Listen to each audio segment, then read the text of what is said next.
sa dáva, že dneska od 2. hodiny po obede sa budú u nás konať 31. folklórne slávnosti.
Vítam vás na Marikovských folklórnych slávnostiach, ktoré už po 31. krát otvárajú brány milovníkom tradičného ľudového umenia. Dnešná nedeľa je v Hornej Marikovej sviatkom. Zišli sa tu speváci, hudobníci, tanečníci, ktorým učarovala krása tradičnej ľudovej kultúry a s láskou ju prichádzajú odozdať nám divákom. Keď sa oni zalúbili, zlý skutek hneď učinili.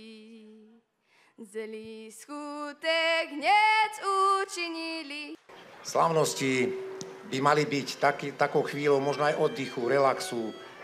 Som rád, že sme sa tu zišli v hojnom počte. Verím tomu, že tak bude aj ďalej. A že teda naozaj budete odchádzať z tej Marikovej s pocitom, že ste prežili také dobré, úprimné ľudské popoludnie.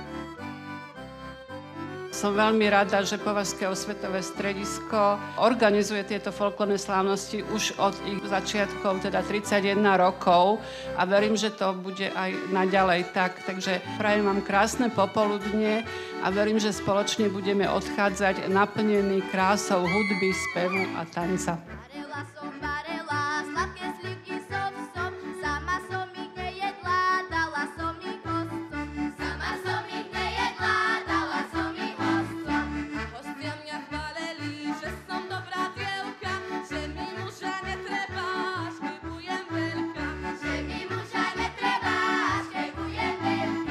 Ďalším detským kolektívom, ktorý sa nám predstaví, je ľudová hudba detského folklórneho súboru Mladosť z Považskej Bystrice.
Páni muzikanti, a túto víte, moja milá v zahradečke sedeva.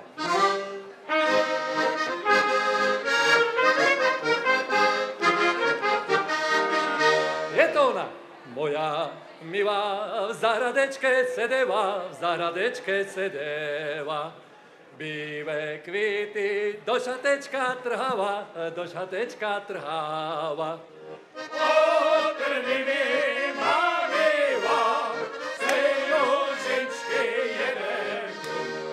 A bude má na nedelu za klobúk, na nedelu za klobúk. Nazdámo sa dáva, že jeho cisárske a apoštolsko kráľovstvo je veličenstvo najmilostivejšie nariadziť vráčilo všeobecnú mobilizáciu spoločného vojska.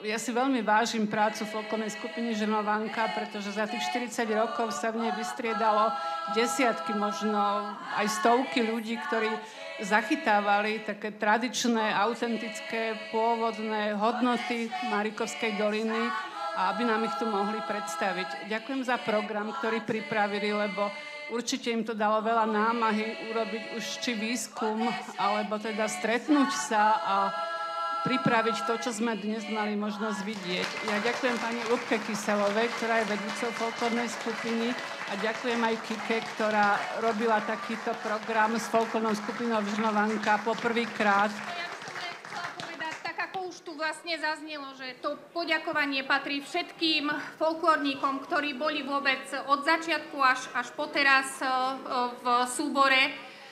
A strašne moc by som sa chcela v mene celého kolektívu poďakovať našej Vierke Braciníkovej. Využijem túto chvíľu, pretože ona je od začiatku v našej skupine a Vierka Braciníková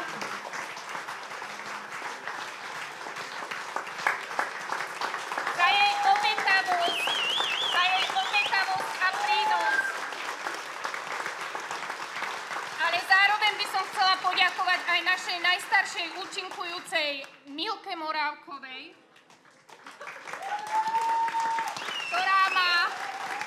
ktorá má toho roku aj výročie okrúhle. Takže ďakujeme za tú lásku a radosť, ktorú šírite Marikovskú pesničku do sveta. Ďakujeme.